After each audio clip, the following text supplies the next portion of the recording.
Here last night before bed, I put some neck bones, pork neck bones, in my crock pot with vegetable broth. So right now, all the bones just slip right out. So I'm pulling them out. I'm pulling out extra fat, any skin or anything undesirable, leaving the meat in there. Normally I would do this with a ham bone, but I didn't cook for Christmas, so I don't have one. Because I use these ham hocks, which actually neck bones, you can use ham hocks too. I had to pick through and get all that fat out.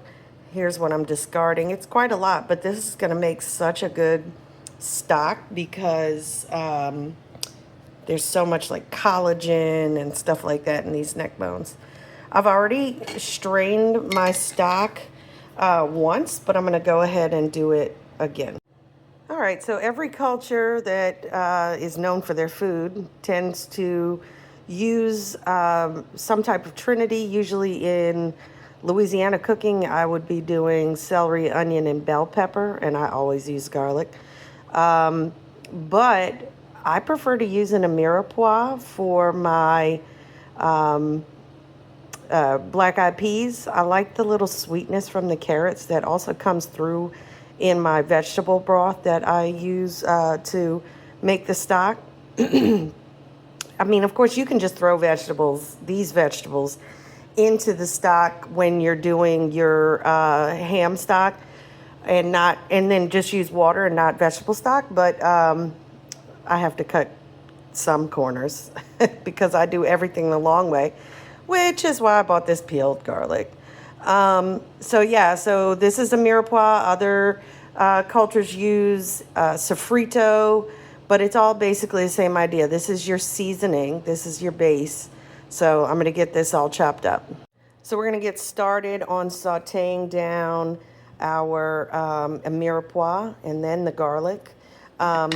Basically, I would normally start with bacon fat to cook down my vegetables because despite all of the vegetables, this dish is actively trying to kill you.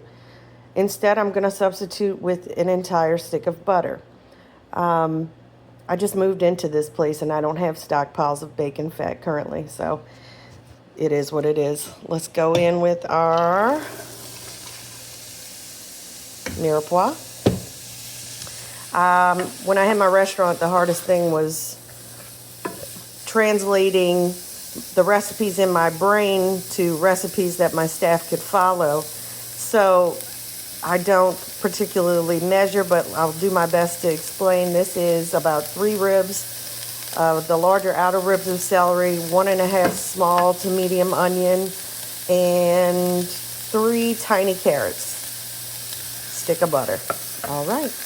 One thing I forgot is that you should salt or season with some kind of salt your vegetables when you saute them down. That'll help kind of speed up the process and sweat out a little bit. So I'm going to go ahead and do it now, and I'm just going to go in with some Creole or Cajun seasoning. You don't want to go too heavy because a lot of times, like I'm using this smoked meat or ham or whatever, has a lot of salt in it. So you don't want to go crazy.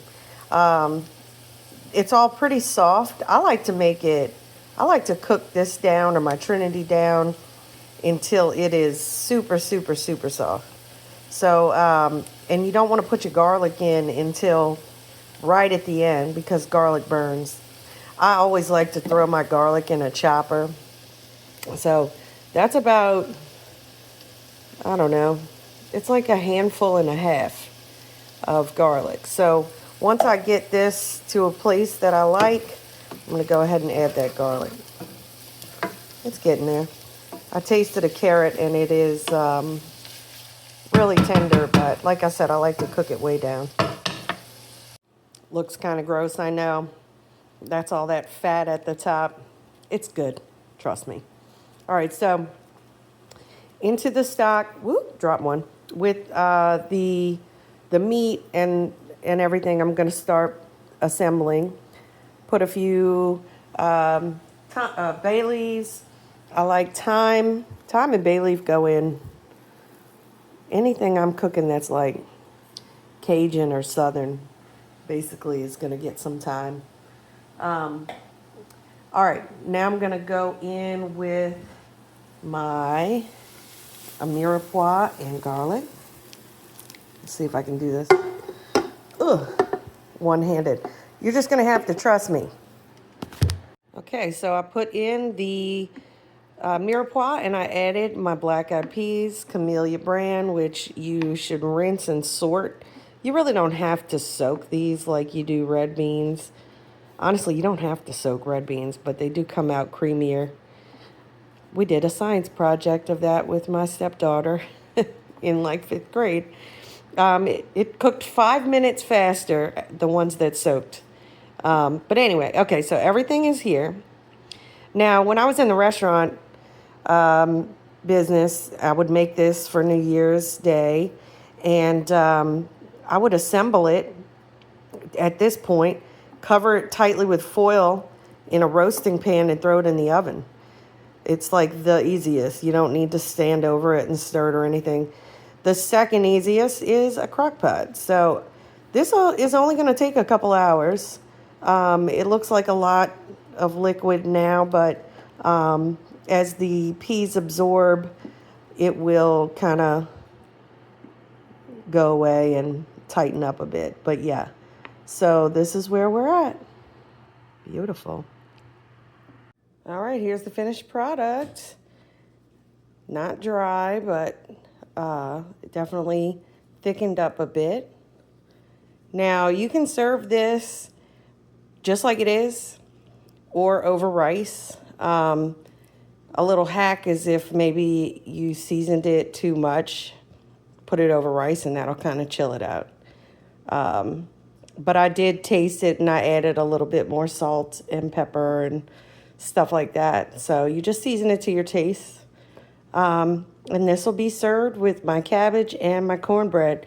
Another thing that people do is roast pork, but I think I've got the pork part covered between this and the cabbage. So enjoy and Happy New Year.